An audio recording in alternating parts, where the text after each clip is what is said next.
A'udzu billahi min syururi anfusina wa min sayyiati a'malina may yahdihillahu fala mudhillalah wa may yudlil fala hadiyalah. Asyhadu an la ilaha illallah wa asyhadu anna Muhammadan abduhu wa rasuluh la nabiyya ba'dah. Alhamdulillahirabbil alamin. Yang pertama, tak lupa kita panjatkan puji syukur kehadirat Allah Subhanahu wa taala karena dengan limpahan nikmat dan karunia-Nya kita masih diberi kesempatan untuk berkumpul pada sore hari ini.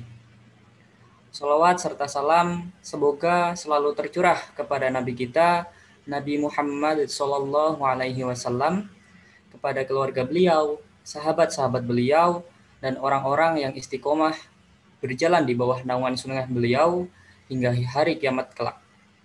Amin amin ya rabbal alamin. Sebelumnya, perkenalkan saya Indra Octavian Hidayat. Di sini selaku MC yang insya Allah akan memandu jalannya acara selama beberapa jam ke depan. Insya Allah Ta'ala hari ini kita akan memulai pembahasan kitab Usul Salasah yang akan dibawakan oleh guru kita Ustadz Hasim Ikhwanuddin Hafizahullah Ta'ala dengan tema 4 perkara yang wajib dipelajari seorang muslim.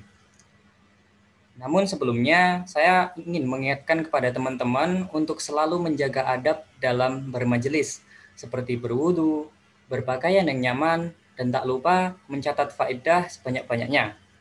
Selain itu, jika teman-teman mempunyai pertanyaan, silahkan dituliskan di kolom chat Zoom, atau bisa juga melalui live chat di YouTube, yang insya Allah nanti akan kami bacakan di akhir acara. Baik, karena untuk mempersingkat waktu juga, mungkin langsung saja, tak perlu berlama-lama lagi, kepada Ustadz Hasim, Hafizahullah Ta'ala, kami persilahkan. Silakan Ustadz. Bismillahirrahmanirrahim. Assalamualaikum warahmatullahi wabarakatuh. Waalaikumsalam warahmatullahi wabarakatuh. Innal hamdalillah wassalatu wassalamu ala Rasulillah wa ala alihi wa sahbihi wa man tabi'ahum bi ihsanin ila yaumiddin, amma ba'd. Ikhwatal iman wa ikhwatal Islam, rahimani wa rahimakumullah. Marilah yang pertama kita bersyukur kepada Allah Subhanahu wa taala atas limpahan nikmat yang telah Allah berikan kepada kita, sehingga pada kesempatan sore hari ini Allah masih memudahkan kita untuk Waalaikumsalam warahmatullahi. Ada salam pengantin lewat ya. Mohon maaf juga. Ya. Kita bersyukur kepada Allah Subhanahu wa taala atas limpahan nikmat yang diberikan, meskipun dalam pandemi semacam ini kita bisa masih terus belajar ya. Meskipun kita katakan semua pasti rindu pengajian offline.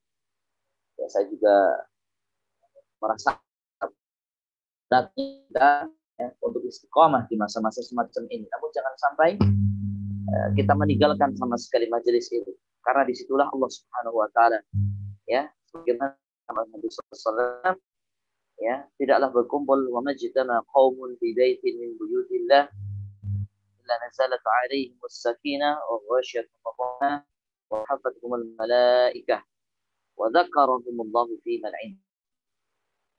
Ketika kelompok manusia berkumpul di rumah, di antara rumah-rumah Allah Subhanahu wa taala, maka Allah Subhanahu wa taala akan menurunkan kepada mereka ketenangan. Habis pengajian, habis ta'lim ya, habis nggak ada habis kajian kok rasanya emosi, marah-marah, pengen tawuran, itu nggak ada. Ya, kenapa? Allah turunkan ketenangan. Allah turunkan apa? Ketenangan. Wa ghasyiyatuhumur rahmah, dan Allah ya berikan kepada mereka rahmat. Curahkan kepada mereka rahmat. Siapa orang-orang yang mereka ya ahli majlis, mereka adalah orang yang senantiasa mendapatkan rahmat dari Allah Subhanahu wa taala, mendapatkan kasih sayang dari Allah Subhanahu wa taala. Mereka akan mengharapkan sesuatu, mengharapkan kasih sayang, mengharapkan pertolongan kecuali dari Allah Subhanahu wa taala. Kemudian wa hafathumul malaikah, diikuti oleh saya ya, wa dzakarahumullahu fi man 'indah, dan yang paling ya wow kita katakan ya, Allah Subhanahu wa taala sebut nama-nama kita di hadapan para malaikat. Iman Ya, waqtul Islam rahimani wa Allah. Ya, kedua salat dan salam semoga terlimpah curahkan kepada keluarganya, para sahabatnya dan kaum muslim bisa menjalankan dan sunnah-sunnah Nabi SAW benar sampai hari kiamat. Allah. Nah, teman-teman sekalian, saya panggilnya teman-teman ya. Kalau ikhwan, akhwat ya kayaknya terlalu formal. Teman-teman kerap. Ya, teman-teman sekalian yang dirahmati Allah Subhanahu wa Ta'ala. Sebagai seorang muslim ada satu kewajiban dasar yang wajib dia pelajari. Ya. Belajar ya, hal-hal yang wajib dia ketahui dari agama ini. Sebagaimana Nabi SAW mengatakan, "Talabul ilmi fariidatun 'ala kulli muslimin." Ya, talabul ilmi belajar ilmu syar'i ya, hukumnya apa? Wajib. Sehingga ya, siapa saja yang meninggalkan kewajiban ini maka dia berdosa. Nah, kemudian ada yang mengatakan, nah, kalau saya ngaji malah jadi tahu mana yang benar, mana yang salah. Ya, nanti kalau salah saya jadi dosa. Berarti nggak usah ngaji aja. Memang kalau orang melakukan satu kesalahan, satu yang keliru, dari syariat dan dia tidak tahu alias bodoh, alias jahil, maka dia tidak dihukum karena kebodohan. Namun dia akan dihukum oleh Allah karena tidak mau belajar. Dia enggan ya belajar. Ya, oleh sekarang sudah sangat luas ya.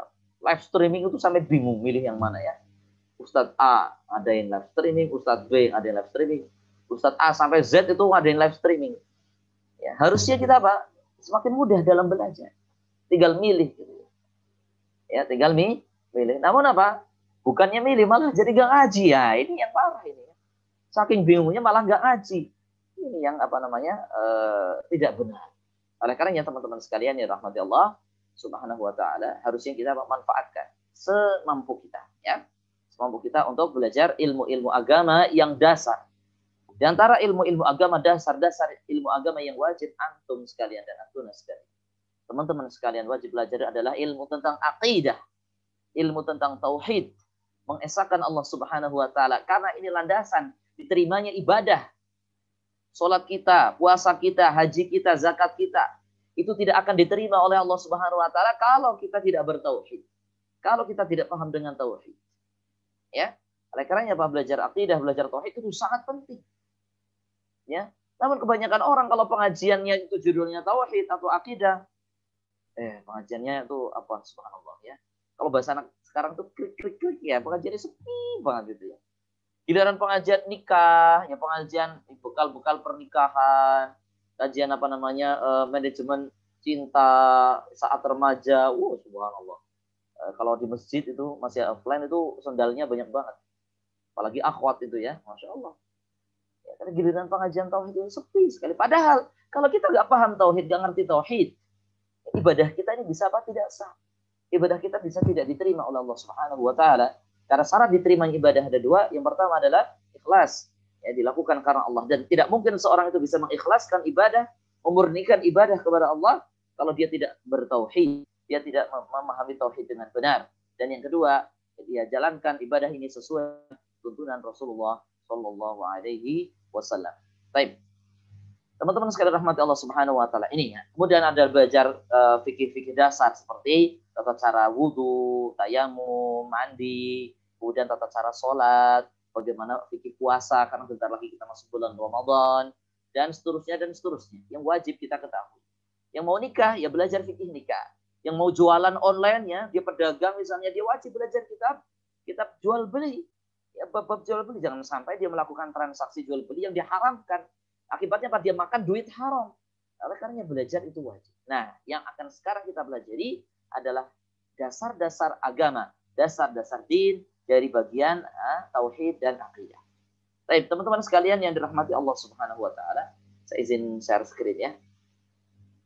Ya, pada kesempatan sore hari ini kita akan belajar salah satu buku yang sangat ringkas, yaitu yang disebut dengan salah satu usul atau al-usul as-salasah. Tapi yang Yang paling tepat penyebutannya menurut beberapa keterangan adalah salah satu usul. Ya.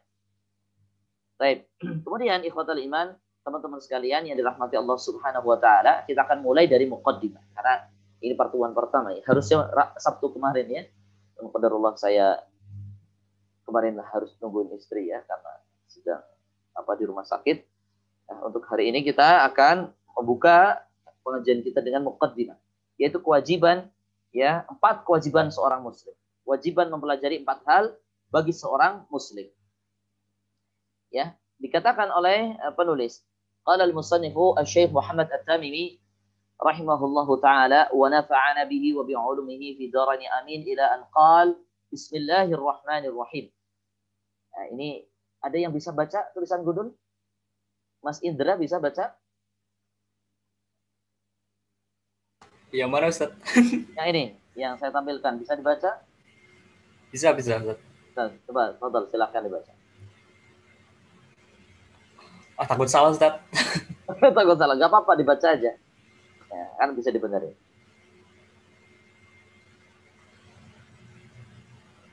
Kurang tahu Ustaz. Kurang tahu.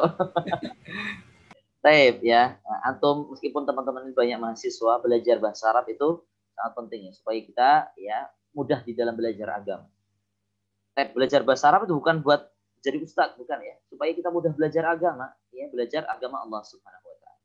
Bismillahirrahmanirrahim. I'lam rahimakallahu annahu yajibu alaina ta'allumu arba'i masaila.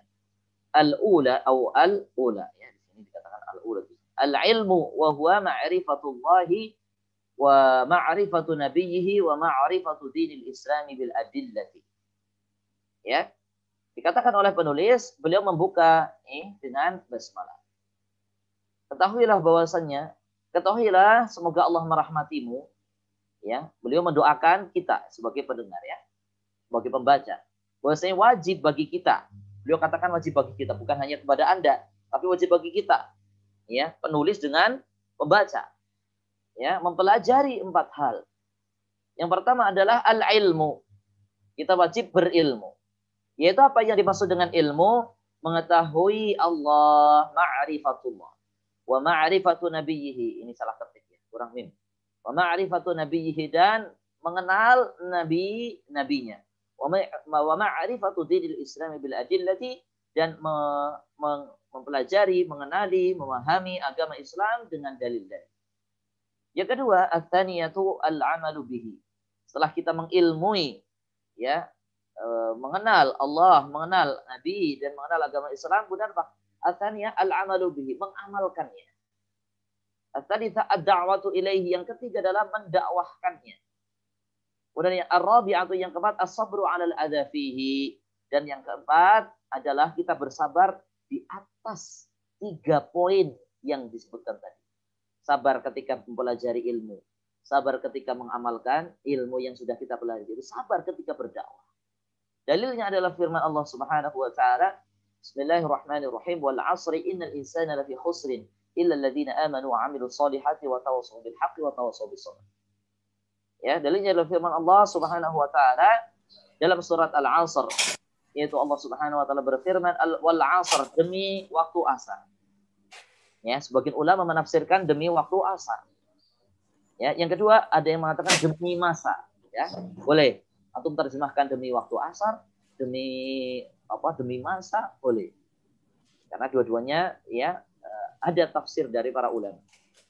Innal insana, sesungguhnya al-insan, seluruh manusia. Insan di sini menggunakan alif lam istighraqiyah. Kalau teman-teman belajar bahasa Arab, berarti apa?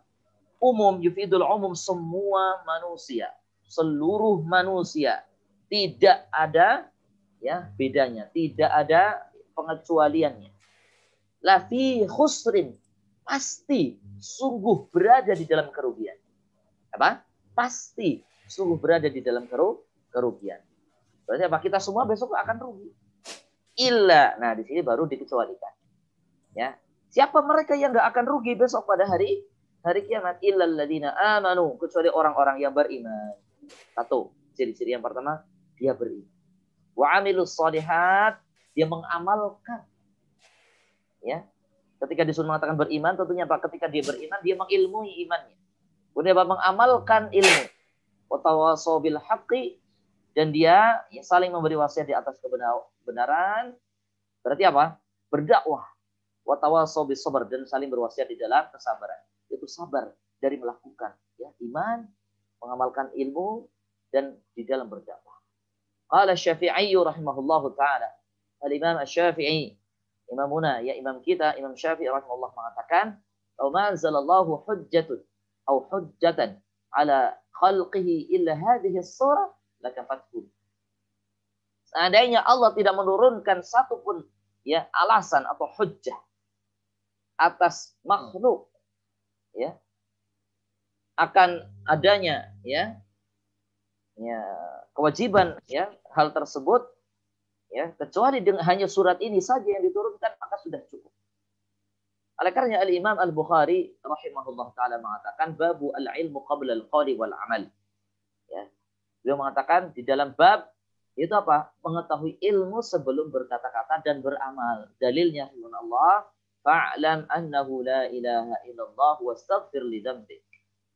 Ya, yaitu ketahuilah sebelum kita mengucapkan la ilaha illallah, kita wajib mengilmuinya. Enggak cuma asal jeplak, asal ngomong la ilaha illallah doang, tapi kan tahu maknanya. Apa maksudnya, konsekuensinya dari mengucapkan la ilaha illallah. Kalau cuma ngomong la ilaha illallah doang, itu banyak banget orang yang bisa ngomong. Namun apa? Kita diperintahkan fa'lam, ketahuilah, ilmuilah. Ya, bahwasanya tidak ada ilah, tidak ada sesembahan yang berhak disembah kecuali Allah, dan mohon ampunlah atas dosa-dosamu. Wa bada'a bil ilmi qabla al-qawli wal amal. Maka beliau memulai maka beliau memulai dengan ilmu sebelum ucapan dan ya ilmu. Wal qawli wal amal, ini salah ketik ya. Amal bukan alam, atau ain mim lam harusnya. Ya, maklum ya manusia salah ketik. Nah, sekarang teman-teman sekalian rahmat Allah Subhanahu wa taala, kita lihat penjelasannya. Ya, saya ambilkan penjelasan ataupun syarah dari syarah yang ditulis oleh Syekh Muhammad bin Shalih Al-Utsaimin ya, rahimahullahu taala. Baik. Beliau Syekh Muhammad bin Shalih Al-Utsaimin rahimahullahu taala mengatakan ketika menjelaskan ya basmalah. Oh iya, perlu saya sampaikan ini materi kita kurang lebih antara 30 sampai 45 menit ya. Soalnya konsentrasi manusia ya, kalau offline saja itu paling banter 15 menit, apalagi online bisa-bisa saya ditinggal tidur. Ya, jadi bersabar ikhwan ya, bersabar ya teman-teman ya. Sekitar ya kita berarti apa? Ya 20 menit lagi lah ya, 20 menitan lagi ya, insyaallah kita baca penjelasannya. Baik, bismillahirrahmanirrahim. Ya. Di sini ya Pak, beliau menjelaskan bahwasanya wajib bagi kita untuk mendalami 4 masalah, yaitu ilmu, mengenal Allah, mengenal nabinya, dan mengenal agama Islam berdasarkan dalil-dalilnya. Yang kedua, kewajiban kedua, amal, yaitu menerapkan ilmu ini. Ilmu apa tadi? Mengenal Allah, mengenal nabinya, dan mengenal agama Islam. Kewajiban ketiga, Pak, dakwah, yaitu mengajak orang lain kepada ilmu ini. Ya. Kemudian apa? Sabar, yaitu tabah dan teguh dalam menghadapi segala rintangan dalam menuntut ilmu, mengamalkan ilmu, dan mendakwahkan ilmu. Sebagaimana ya disebutkan di dalam firman Allah Subhanahu wa taala tadi di surat Al-Asr. Nah, teman-teman sekalian yang dirahmati Allah Subhanahu wa taala. Maka penulis rahimahullah memulai kitabnya dengan bacaan basmalah. Kenapa? Rata-rata buku ya, rata-rata kitab itu dimulai dengan basmalah. Ini alasannya, ya teman-teman bisa catat. Alasan yang pertama, ya, para ulama ketika mereka menulis kitab, menulis buku dengan diawali dengan basmalah adalah iqtidaan bi kitabillah, mengikuti ya kitabullah, mencontoh kitabullah, yaitu Al-Qur'an. Karena kitabullah dimulai dengan basmalah. Dimulai dengan basmalah. Oleh karenanya ini jadi dalil ya, di dalam mazhab Syafi'i bahwasanya surah basmalah adalah ayat pertama di dalam Al-Fatihah. Ayat pertama dalam Al-Fatihah. Sehingga apa? Tidak boleh tidak dibaca dan wajib dibaca jahar. Ya, ini di dalam mazhab Syafi'i. Maka teman-teman kalau ya di masjid yang masyarakatnya memakai madhab Syafi'i, ya jangan dipelankan, nanti jadi ribut, ajak gendut. Ya makanya bagian orang tuh karena dia belajarnya Bismillahnya di sir, kemudian apa di sholat di masjid saudara-saudara kita dari Nahdliyin gitu ya. Ya mereka biasa baca basmalah jahar, ini dipelanin gitu ya, biar tahu dia. Saya tuh kalau baca basmalah tak pelanin ya. Dia jadi imam masyarakat. Kenapa masyarakat ini ngertinya apa? Basmalah harus dikerasi. Jangan-jangan dia malah nanti dimarahin. Sholatmu gak sah, baleni gitu ya. Harus hikmah, harus hikmah. Baik, kita nggak bahas masalah fikih basmalah ya, nanti ya rampung ya. Baik. Kemudian di samping itu penulis selain mengikuti kitabullah, yaitu selain mengikuti Al-Quran, beliau menulis basmalah di awal surat karena apa? Mengikuti hadis apa? Di samping itu penulis mengikuti hadis, yaitu apa? Kullu amrin dibalin fahuwa abtal. Setiap perkara yang tidak dimulai dengan menyebut nama Allah, maka dia terputus atau fahuwa aqta. Namun hadis ini diperselisihkan kesahihannya. Ya, namun ala kulli hal banyak sekali ulama yang membawakannya ya. Mudah-mudahan ini hadis yang diterima ya. Wallahu a'lam. Jadi apa?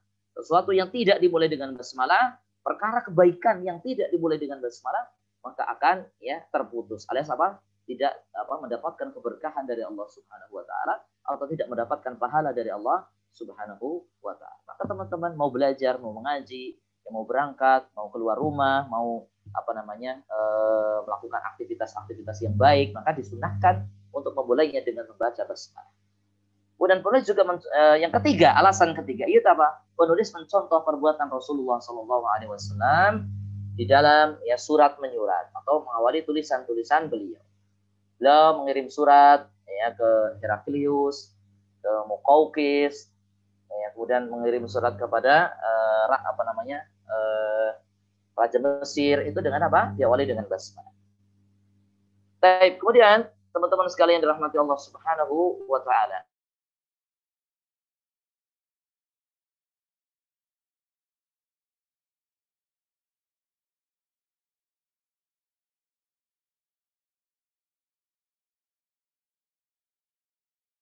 Ketika menyebutkan bismillah, itu ada sesuatu yang dihapus.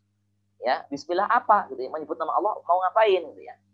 Maka penafsiran di sini, ini penafsiran dari Syekh Muhammad bin Shalih Al-Utsaimin, ya beliau mengatakan ya, ketika seorang mengucapkan bismillah maka dalam hatinya apa namanya diperintahkan untuk apa namanya mengkira-kirakan apa perbuatan yang dilakukan. Bismillah aku menulis. Maka sebagaimana dikatakan di sini, dengan nama Allah saya menulis atau saya menyusun kitab. Maka bismillah aktubu, bismillah ya akulu, ya bismillah ya ajlisu dan seterusnya. Dan sekarang apa fungsi bismillah ketika di awal apa namanya di awal sebuah buku atau awal sebuah kitab. Nah, kita lihat fungsinya. Apa fungsinya? Ya, kalau tadi kan alasan ya, alasan. Ini alasan kenapa ditulis basmalah di buku-buku para ulama. Di awal-awal buku atau kitab para ulama. Sekarang apa faidah atau fungsi dari basmalah? Dan kami menafsirkan apa namanya basmalah itu sebagai apa? Kata kerja, kata Syekh Utsaimin. Ya. Sehingga beliau ya menyebutkan dua faidah, dua manfaat ya atau dua alasan kenapa ditulisnya basmalah. Yang pertama mengharapkan barokah, ngalap berkah. Jadi ketika kita menulis, mungkin teman-teman kuliah gitu ya, mata pelajaran umum, tidak apa-apa antum tulis bismillahirrahmanirrahim. Dalam alam berkah dari apa? Ilmu yang sedang dipelajari. Ya, apalagi ilmu agama. Ya, ilmu agama. Ini boleh.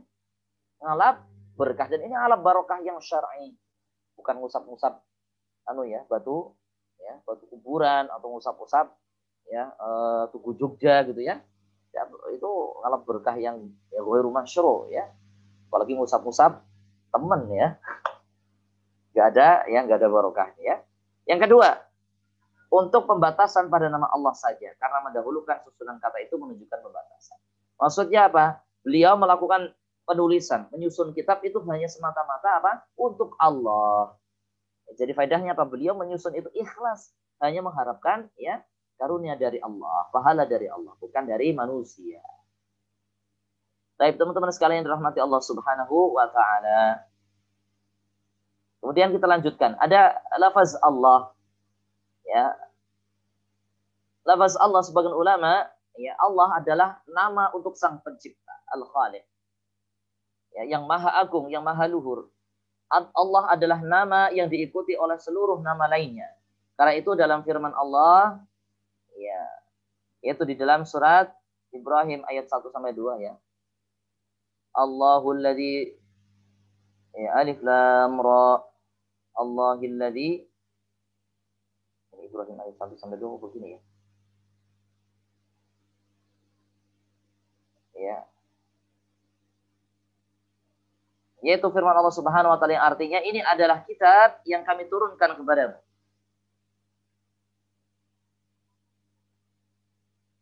Linukhrijan nas minadz dzulumati ilan nur, untuk mengeluarkan manusia dari gelap gulita kepada cahaya yang terang benderang, menuju jalan dengan izin Tuhan mereka, yaitu menuju jalan Tuhan yang Maha Perkasa lagi Maha Terpuji. Allah lah yang memiliki segala apa yang ada di langit dan di bumi, dan celakaanlah bagi orang-orang kafir karena siksaan yang sangat pedih. Maka kami berpendapat bahwa lafzul jalalah Allah pada ayat di atas bukan sifat melainkan apa bayan. Itu apa? Penggabungan yang berfungsi menjelaskan agar lafaz tersebut tidak menjadi tabi sebagaimana dalam na'at. Dan ini pembahasan pembahasan nahwu, ya. Enggak perlu panjang lebar, teman-teman, enggak usah. Jadi nama Allah Subhanahu wa taala adalah nama dari Sang Khaliq, yaitu pencipta. Dan ini adalah nama yang diagungkan oleh, ya, agama-agama samawi, yaitu apa? Yahudi, Nasrani, dan Islam. Yang mereka menyebut Allah untuk Tuhan mereka, ya. Dan adapun nama Allah, sebagian ulama mengatakan ini berasal dari kata aliha ya'lahu, ya, ilahatan atau ilahan. Artinya apa? Sesuatu yang disembah. Berarti Allah artinya ma'luh. Allah artinya al-ma'bud, sesuatu yang disembah. Berarti Allah artinya apa? Sesuatu yang disembah. Berarti apa? Allah adalah zat yang paling, zat satu-satunya yang berhak disembah oleh Allah Subhanahu wa taala. Kemudian ada kata Rahman. Rahman adalah salah satu dari nama yang dikhususkan bagi Allah, tidak boleh digunakan untuk menyebut selainnya. Rahman berarti yang memiliki sifat kasih sayang yang luas. Dzur-Rahmah al-Wasi'ah. Artinya apa? Sifat Allah Subhanahu wa taala Ar-Rahman ini apa? Berlaku untuk yang mukmin maupun yang kafir. Ya. Jadi Allah memiliki sifat Rahman, berarti apa? Allah memiliki kasih sayang kepada orang beriman, begitu pula kepada orang kafir. Oleh karenanya Pak, orang kafir bisa makan, bisa minum, bisa kerja, bisa punya duit, bisa kaya raya. Kenapa? Allah punya sifat Ar-Rahman. Ya, Allah punya sifat Ar-Rahman, kasih sayang kepada seluruh makhluknya, tidak terkecuali. Ya, baik dia mukmin, dia kafir, dia munafik, dia ateis, ya, diberikan oleh Allah Subhanahu wa taala kasih sayang, tapi apa? Kasih sayang yang luas, fid dunya faqat, cuma di dunia saja. Garis bawahi, cuma di dunia. Adapun sifat Allah Subhanahu wa taala yang kedua, bedanya dengan Rahman ini, yaitu Ar-Rahim. Sifat Allah Subhanahu wa taala Rahim adalah nama yang bisa digunakan untuk menyebut Allah maupun selainnya. Makna Rahim adalah yang memiliki sifat kasih sayang yang terus-menerus. Rahman adalah memiliki kasih sayang yang luas, sedangkan Rahim adalah yang memiliki sifat kasih sayang pada siapa saja di antara hamba-hambanya yang dikehendakinya. Sebagaimana firman Allah Subhanahu wa taala dalam surat Al-Ankabut yang artinya Allah mengazab siapa yang dikehendakinya dan memberi rahmat kepada siapa yang dikehendakinya, dan hanya kepadanya lah kamu akan dikembalikan. Siapa? Mereka yang dikehendaki oleh Allah Subhanahu wa taala adalah orang-orang beriman. Oleh karenanya Ar-Rahim dimaknai oleh para ulama yang lain adalah sifat kasih sayang Allah Subhanahu wa taala yang hanya diberikan kepada orang-orang beriman di akhirat. Adapun sifat Rahman, ya, itu apa? Semuanya dapat makhluk, ya. Rahim hanya untuk orang beriman. Berarti Pak, orang kafir ketika di akhirat mereka apakah dapat rahim? Oh, tidak. Itu khusus untuk orang beriman. Ya, khusus untuk orang beriman. Berarti apa? Apakah orang kafir ketika mereka beramal mereka mendapatkan balasan? Jawabannya iya, tapi di dunia saja. Kenapa? Allah memiliki sifat Ar-Rahman. Berarti kalau orang kafir mereka bersedekah, ya, mereka, ya, berdonasi gitu, ya, misalnya, apakah mereka mendapat balasan? Iya, namun di dunia saja. Di akhirat, no, tidak. Ya, lah, mereka tidak mendapatkan balasan. Ya, kenapa? Mereka lakukan bukan karena Allah. Ya, mereka kafir. ya, maka tidak diterima amal ibadahnya. Baik. Nah, teman-teman sekalian yang dirahmati Allah Subhanahu wa taala, maka kita wajib untuk mempelajari 4 masalah. Masalah yang disebutkan oleh penulis rahimahullah di sini meliputi seluruh ajaran agama yang selayaknya mendapatkan perhatian karena manfaatnya yang sangat besar. Baik. Nah, begitunya teman-teman yang rahmati Allah Subhanahu wa taala. Yang pertama adalah al-ilmu. Kewajiban al-ilmu. Al-ilmu atau ilmu adalah idraku syai' ila ma huwa alaihi idrakan jaziman.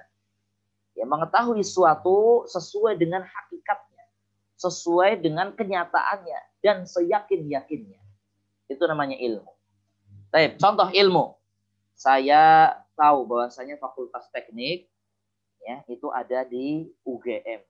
Maksudnya Fakultas Teknik UGM itu ada di utara Rumah Sakit Sarjito.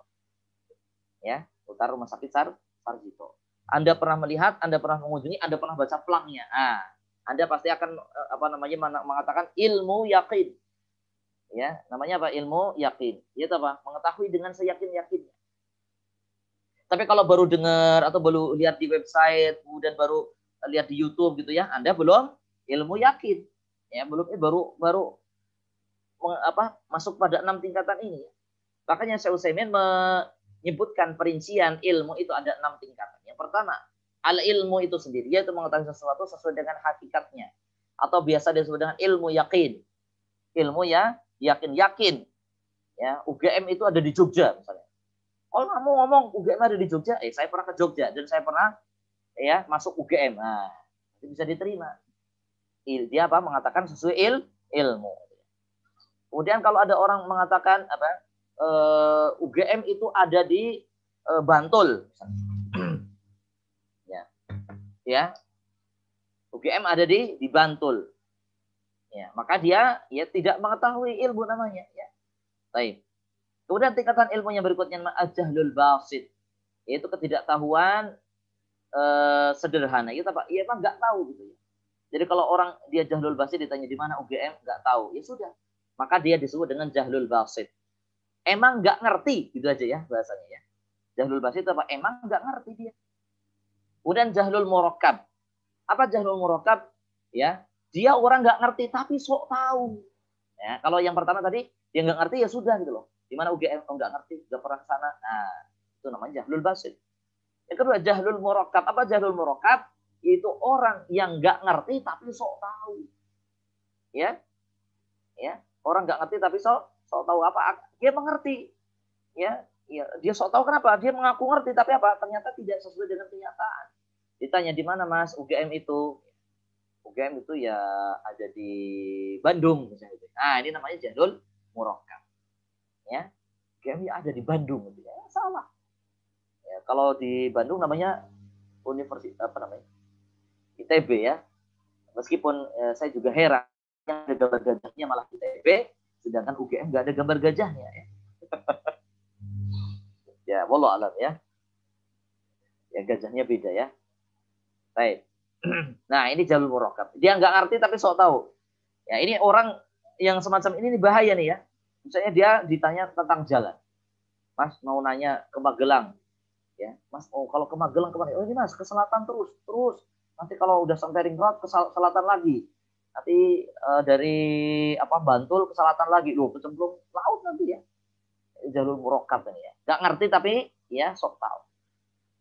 Kemudian yang keempat ada namanya tingkatan ilmu al-wahmu. Yaitu apa? Pengetahuan tentang sesuatu dan kemungkinan kuat mengenai kebalikannya. Waham itu apa? Dia mengetahui namun apa? Kurang dari 50%. Ya. Apa dia? Al-wahmu dia apa? Ya.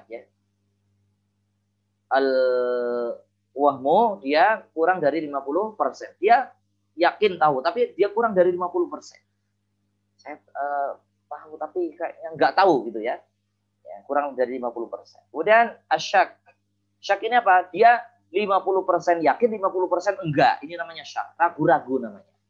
Yang terakhir namanya azon. Nah, zon ini ya, dia pengetahuannya lebih dari 50%. Ya, kayaknya UGM itu ya ada di Sleman deh Mas, bukan di Jogja gitu ya.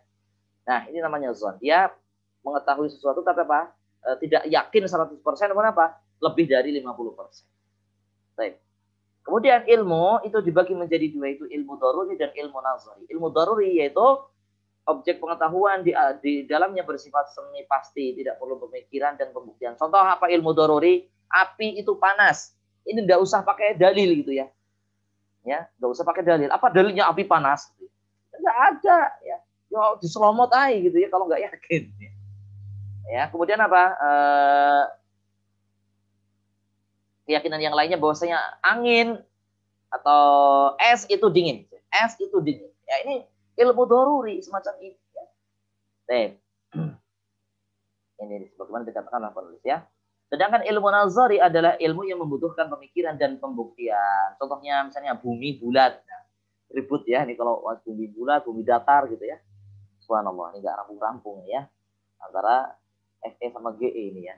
Ya, namun ala kulli hal pendapat yang saya yakini sampai sekarang dan ini pendapat yang semoga adalah pendapat yang benar adalah bahwa bumi adalah bulat. Namun tidak perlu patuh, tidak perlu ribut ya teman-teman ya. Yang penting apa? Harus berada di atas kebenaran ya. Kalau ada orang meyakini bumi datar ya carikan aja datanya. Ya nggak usah bikin konspirasi, bikin video-video nggak jelas, bikin jurnal, bikin apa namanya penelitian. Ya. Buktikan kepada kita yang meyakini bumi bulat bahwasanya bumi itu datar. Ya foto itu kutub, katanya di apa kutub selatan ada yang jagain, dia foto mana buktinya, jangan cuma bikin asumsi yang nggak jelas ya. Baik. Kemudian apalagi termasuk ilmu nazari itu pengetahuan tentang kewajiban berniat di dalam berwudu. Ini kan harus tahu dengan bagaimana nazari ya, tidak bisa diketahui. Itu yang ilmu. Beberapa. Kemudian yang berikutnya ya, dimaksud mengenal Allah adalah yaitu mengenal Allah dengan hati. Ya, mengenal Allah maksudnya adalah mengenal Allah Subhanahu wa taala dengan hati yang berakibat kepada penerimaan syariat yang ditetapkannya, ketundukan serta sikap menjadikan syariatnya Rasulnya sebagai penentu hukum Allah. Tidak hanya Allah gitu doang, harus kenal Allah, bagaimana sifat-sifatnya, bagaimana konsekuensi setelah kita, bagaimana konsekuensi kita sebagai hambanya, apa kewajiban kita sebagai hambanya, apa larangan-larangan Allah Ta'ala, harus diketahui. Jangan cuma ditanya siapa Tuhan Allah gitu doang jawabnya. Ya. Kemudian mengenal Nabi. Mengenal Nabi maksudnya adalah mengenal atau mengetahui Rasulullah Muhammad SAW dengan pengetahuan yang mengakibatkan penerimaan kepada petunjuk dan ajaran yang dibawa oleh beliau. Membenarkan segala hal yang dikabarkannya, melaksanakan perintahnya, menjauhi larangannya, menjadikan syariatnya sebagai sumber hukum, dan rela menerima ketentuan dan yang ditetapkan oleh beliau Sallallahu Alaihi Wasallam. Nah, itu apa? Seorang yang mengenal Nabi, tidak hanya mengenal siapa Nabi Muhammad, apa yang diperintahkan oleh beliau, nggak tahu. Ya, apa saja sunnah-sunnah beliau, nggak tahu. Ini nggak kenal namanya. Ya, nggak kenal namanya. Ya. Orang kenal pasti apa? Dia mengetahui seluk-beluknya dan seterusnya. Kadang kita lebih kenal pada artis dibandingkan dengan Nabi Muhammad SAW. Kan menyedihkan ya. Orang muslim itu apa? Seorang muslim lebih kenal kepada artis, pemain sepak bola dibandingkan dengan Nabi Muhammad SAW. Ini kan menyedihkan. Kemudian mengenal agama Islam, yaitu makna Islam secara umum adalah al-ibadah kepada Allah. Al-istislamu lillah, ya, yaitu apa? Beribadah kepada Allah dengan syariat yang telah ditetapkannya. Sejak Allah mengutus para rasul hingga terjadinya hari kiamat kelak itu Islam. Jadi Islam itu apa? Ya, istilah umum untuk menyebutkan agama para nabi dan rasul. Jadi Islam itu bukan agama khusus yang dibawa oleh Nabi Muhammad. Ya, khusus dibawa oleh Nabi Muhammad. Semua agama itu disebut Islam. Ya, dari rasul pertama sampai rasul terakhir. Ya. Namun ketika Nabi Muhammad SAW ya sebagai penutup Nabi dan Rasul disebutkan oleh Allah Subhanahu Wa Taala dengan nama Islam untuk membedakannya dari apa? Agama-agama yang sudah ada. Ya, Islam adalah agama yang diridhoi oleh Allah Subhanahu wa taala. Baik teman-teman sekalian dirahmati Allah Subhanahu wa taala. Ya, kemudian kita kewajiban berikutnya setelah berilmu adalah mengamalkannya. Mengamalkannya artinya melaksanakan konsekuensi-konsekuensi dari ilmu yang telah kita pelajari. yaitu beriman kepada Allah dan menaatinya dengan cara melaksanakan perintah-perintahnya dan meninggalkan larangan-larangannya, baik dalam beribadah khusus maupun ibadah muta'addi. Apa ibadah khusus? Ya, ini bisa teman-teman catat. Contoh ibadah khusus. Contohnya apa? Sholat, puasa, haji. Sedangkan ibadah muta'adiyah, apa itu ibadah muta'adiyah? Contohnya adalah amar ma'ruf nahi mungkar, jihad, fisabilillah, menolong orang lain, membantu orang lain, sedekah, gitu ya. Itu namanya ya amal ibadah muta'adiyah. Ibadah khusus tadi ya, sudah ditentukan tata caranya. Ya, dan porsinya dan seterusnya ya. Kemudian hakikatnya amal adalah buah ilmu. Amal itu adalah buah dari ilmu. Jadi seorang ketika belajar kok dia tidak mengamalkan ilmunya, maka sesungguhnya apa? Dia bagaikan ya yang dikatakan oleh sebagian pepatah, al ilmu bila amalin kasyajarin bila thamari. Ilmu tanpa diamalkan itu bagaikan pohon nggak ada buahnya. Apain nanam pohon kok nggak ada buahnya, cuma bikin bikin kotor halaman aja. Ya. Mending kalau dia buah mangga, buah matoa atau buah belimbing atau yang lainnya keluar buahnya, bisa dimanfaatkan. Kenapa? Ya, ilmu harus diamalkan. Karena karena amal adalah buah dari ilmu. Siapa saja beramal tanpa ilmu maka dia mirip dengan orang Nasrani. Semangat beramal tapi nggak punya ilmu. Berbeda dengan apa? Yang berikutnya. Siapa yang berilmu namun dia tidak beramal, senang ngaji tapi nggak mau mengamalkan. Nah, ini menyerupai orang, ingat menyerupai ya tidak menyamakan ya, namun menyerupai orang Yahudi di dalam apa perbuatannya, yaitu berilmu tapi tidak mengamalkannya. Kemudian ikhwatal iman rahimani wa rahimakumullah, teman-teman sekalian rahmati Allah. Setelah kita mengamalkan kita semua apa yang disyariatkan oleh Allah dan Rasulnya kita amalkan. Tidak pilih-pilih ya. Kemudian mendakwahkannya artinya apa? Mendakwahkan syariat Allah yang dibawa oleh Rasulullah SAW. Ya, tahapannya ada 3 atau 4. Ya, sebagaimana firman Allah Subhanahu wa taala yang artinya seru ud'u ila sabili rabbika billati hiya bil hikmati wajadilhum billati hiya ahsan. Ya, serulah manusia kepada jalan Rabb dengan hikmah dan pelajaran yang baik ya, bil hikmati wal mau'izatil hasanati wajadilhum billati hiya ahsan, dan bantahlah mereka dengan cara yang baik. Oleh karenanya dakwah yang benar, dakwah yang sesuai dengan sunnah Nabi itu apa? Hikmah. Dakwah yang hikmah. Hikmah artinya apa? Dia melihat kondisi yang didakwahi. Dia tahu kondisi orang yang didakwahi dan dia mengetahui bagaimana cara merangkai kata yang pas untuk objek dakwahnya. Orang tua ya pakai bahasanya orang tua, anak-anak ya pakai bahasanya anak-anak, orang intelek mahasiswa dosen juga pakai bahasa mereka.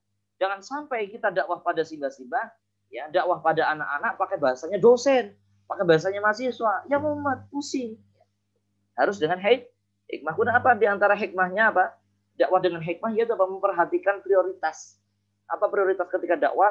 Prioritas tidak masalah tauhid, ya masalah membenarkan ibadah, ya. Jangan urusan nikah terus gitu ya. Benerin dulu akidahnya, benerin dulu tauhidnya ya. Baik. Teman-teman sekalian yang dirahmati Allah Subhanahu wa taala. Sedangkan tahapan dakwah keempat adalah sebagaimana firman Allah yang artinya, dan janganlah berdebat dengan ahli kitab melainkan dengan cara yang paling baik. Baik, teman-teman sekalian dirahmati Allah Subhanahu wa taala, dan yang terakhir kewajiban kita sebagai seorang muslim adalah bersabar. Sabar artinya menahan diri dari tetap menaati Allah, tidak bermaksiat kepadanya dan tidak membenci takdir-takdir yang ditetapkannya. Ini maksudnya bersabar atau menahan diri untuk tidak membenci. Ingat ya, menahan diri untuk tidak membenci, tidak mengeluh dan tidak bosan. Dengan kesabaran seorang senantiasa giat mendakwahkan agama Allah. Sekalipun disakiti karena penganiayaan terhadap dai yang mendakwahkan kebaikan merupakan hal yang biasa dilakukan manusia, kecuali mereka yang mendapat petunjuk dari Allah Subhanahu wa taala. Baik, teman-teman sekalian yang dirahmati oleh Allah Subhanahu wa taala. Adapun sabar itu ada 3 macam, ya. Sabar itu ada 3 macam. Yang pertama, sabar dalam mentaati Allah. Yang kedua, sabar dalam meninggalkan larangan-larangan Allah atau meninggalkan hal-hal yang diharamkan Allah. Ini juga perlu sabar. Kita sabar tidak berzina, kita sabar tidak pacaran, itu sabar. Ya lihat teman-temannya itu pada sudah punya pacar, kamu masih jomblo misalnya. Harus sabar. Kita harus pegang prinsip, kita nggak boleh ya melakukan perbuatan mendekati zina. Kemudian yang ketiga, sabar menjalani takdir yang ditimpakan oleh Allah, baik itu takdir yang kita sukai ya maupun takdir yang kita tidak sukai. Ya, baik itu ditimbangkan oleh Allah tanpa lantaran usaha manusia maupun yang melalui perantaraan tangan manusia berupa gangguan dan penganiayaan. Kita harus bersabar menjalani takdir Allah. Tidak boleh mengeluh, tidak boleh mengatakan kepada Allah sesuatu yang tidak hak. Dengan mengatakan Allah begini begitu, Allah tidak adil, Allah tidak tidak kasihan kepada saya, tidak demikian. Harus bersabar. Wajib hukumnya kita sebagai seorang muslim bersabar menghadapi menjalani takdir Allah Subhanahu wa taala. Demikian ikhwan ya yang kita pelajari untuk kesempatan kali ini, mudah-mudahan bermanfaat. Silahkan jika ada pertanyaan dari uraian yang telah dibahas, yaitu apa? 4 kewajiban seorang muslim, yaitu pertama berilmu tentang Allah, tentang nabinya, dan tentang Islam. Kemudian mengamalkan ilmunya, karena ilmu adalah buah karena amal adalah buah dari ilmu. Ya, output dari ilmu adalah beramal. Kalau kita cuma belajar, ngaji doang tapi tidak mengamalkan, ini mirip orang Yahudi. Ya, mereka pintar tapi tidak mau beramal. Sedangkan kalau kita semangat beramal tapi nggak mau belajar, nggak mau ngaji, ini mirip orang Nasrani. Ya, mereka semangat beramal tapi nggak punya ilmu. Akhirnya banyak melakukan ritual yang aneh-aneh yang nggak diajar oleh Nabi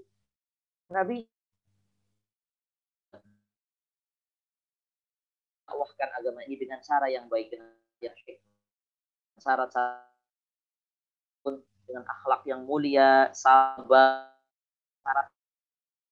cara provokatif, dengan cara menghina, dengan cara yang tidak, itu bukan cara Nabi Shallallahu Alaihi Wasallam. Yang keempat, bersabar. Sabar ada yang tingkatan, sabar dalam mencari Allah, hal yang diharapkan Allah, dan sabar dalam menjalani takdir Allah Subhanahu wa taala. Wallahu a'lam. Sallallahu ala nabiyina Muhammad.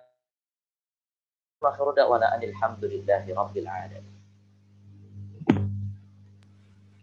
Alhamdulillahirabbil alamin. Jazakallah khairan Ustaz atas materinya. Mungkin buat teman-teman yang ingin bertanya bisa langsung open mic atau bisa juga di kolom chat Zoom atau ditulis di live chat YouTube juga bisa. Oh ya, sudah ada pertanyaan dari Mas Nofrain. Bismillah. Assalamualaikum Ustadz, izin bertanya. Jika ada teman kita yang namanya sudah terlanjur dengan Rohman, akan tetapi di depannya tidak ada nama penghambaannya seperti Abdurrahman dan lain-lain, bagaimana ya Ustadz?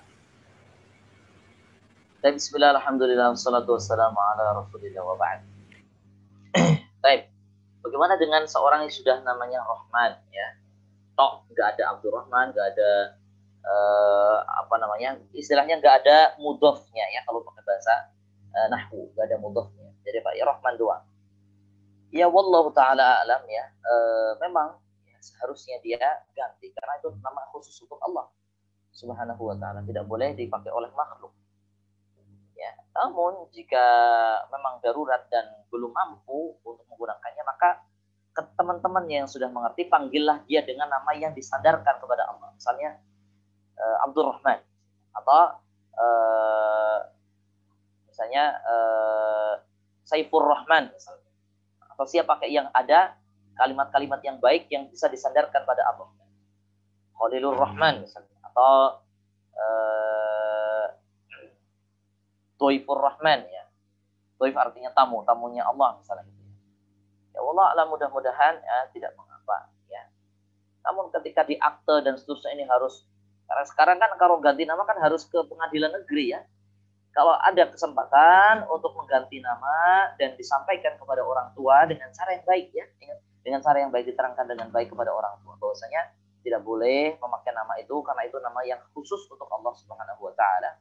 Anda bisa ini melangkannya, atau misalnya Anda diberikan kebebasan orang tua, silahkan, nggak apa-apa, kalau kamu mau ngurus ya diurus saja, misalnya orang tua membolehkan, dan tentunya dengan cara yang baik, dibujuk dengan cara yang baik ya, cara yang baik, maka diurus ya kalau bisa, supaya apa, nanti tidak terbawa sampai dewasa ya. Mumpung masih ada kesempatan dirubah, masih bisa dirubah, tidak apa-apa ya. Ya, kalau bisa, ya. Kalau memang sama sekali tidak bisa dirubah, ya, yaitu apa? Kita apa namanya? Untuk keseharian, untuk apa namanya? Untuk panggilan dan seterusnya, ya kita perintahkan orang lain panggil saya Abdurrahman, meskipun nama saya Rahman misalnya. Panggil saya Abdurrahman. Ya, jangan panggil Rahman saja, seperti itu. Jadi untuk apa namanya? Untuk menanggulangi apa? Memanggil nama yang itu nama yang khusus untuk Allah, ya. Namun kalau di situ ada kesempatan untuk mengganti, ya, meskipun melalui pengadilan negeri misalnya, itu bisa ditempuh dengan cara sesuai jalur yang apa namanya ditetapkan oleh pemerintah, maka tempuh ya sebisa mungkin ya. Semampu kita ya, semampu kita. Wallahu a'lam. Ya, terima kasih Ustadz. Bagaimana Mas Nofren? Apakah sudah cukup menjawab? Oke, terima kasih Ustadz. Jazakumullah khairan Ustadz atas jawabannya. Oke. Ini ada pertanyaan lagi Ustadz dari Mas Hidayat. Bismillah, semoga Allah senantiasa menjaga Ustadz dan kaum muslimin sekalian. Izin bertanya Ustadz, apa saja batas-batas seseorang mendapatkan udzur bil jahl? Baik, bismillah, alhamdulillah, wassalatu wassalamu ala rasulillah wa ba'd. Di dalam madhab Syafi'i, seorang dia mendapatkan udzur bil jahl dengan satu, dia baru masuk Islam. Dia baru masuk Islam. Yang kedua, dia tinggal jauh dari ulama, dari kaum muslimin, dari daerah ilmu. Ya. Sehingga dia tidak mengetahui syariat.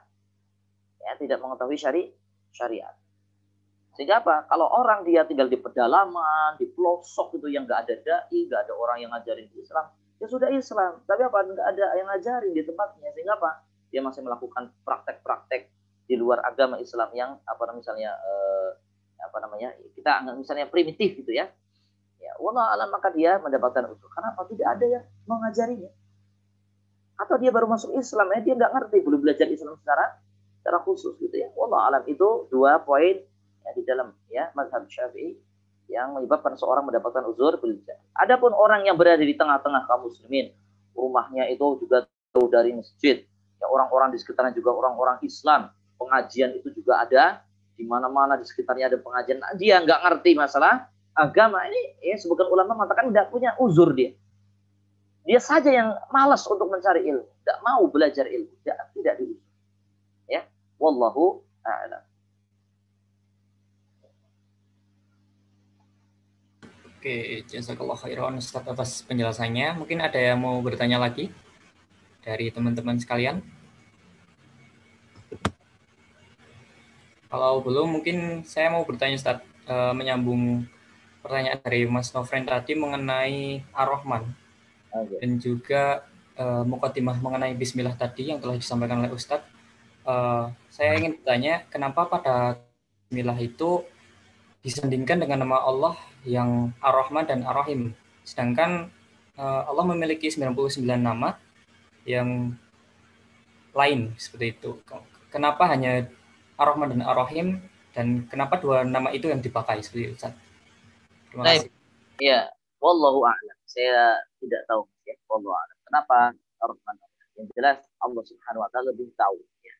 Makanya saya jawab wallahu a'lam. Allah yang lebih tahu kenapa Allah meletakkan sifat ya Allah Subhanahu wa taala Ar-Rahman dan Ar-Rahim setelah menyebut ya Bismillah, setelah menyebut nama Allah. Wallahu a'lam. Baik, jazakallah khairan Ustaz. Mungkin dari teman-teman ada pertanyaan lagi? Bisa langsung on mic atau ditulis di kolom chat. Kita tunggu sampai 16.55 ya, teman-teman.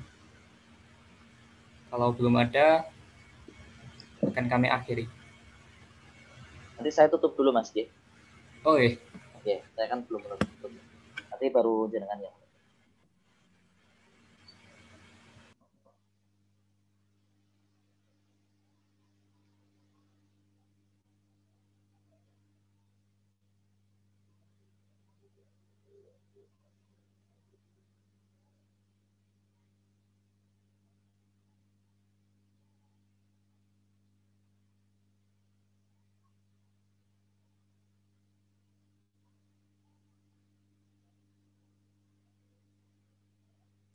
Oh ya, sepertinya sudah tidak ada pertanyaan Ustaz, mungkin bisa ditutup terlebih dahulu. Baik. Demikian ikhwan sekalian dan Allah Subhanahu wa taala. Semoga Allah Subhanahu wa taala berikan kepada kita istiqomah di dalam belajar dan semoga Allah Subhanahu wa taala memberikan ilmu yang bermanfaat, ilmu yang menghasilkan rasa takut kepada Allah, ilmu yang mendatangkan keberkahan, yang membuat kita senantiasa dekat dan menjadi baik serta menjadi semakin ya benar ibadah kita kepada Allah Subhanahu wa taala. Mari kita cukupkan untuk pertemuan kali ini dengan doa kafaratul majelis. Subhanaka Allahumma bihamdika asyhadu an la ilaha illa anta astaghfiruka wa atubu ilaik. Saya pamit undur diri ya. Naktafi bihadzal qadar. Saya pamit duluan. Sallallahu ala nabiyina Muhammadin wa ala alihi wa sahbihi wasallam. Wa akhiru da'wana alhamdulillahi rabbil alamin. Wassalamualaikum warahmatullahi wabarakatuh. Waalaikumsalam.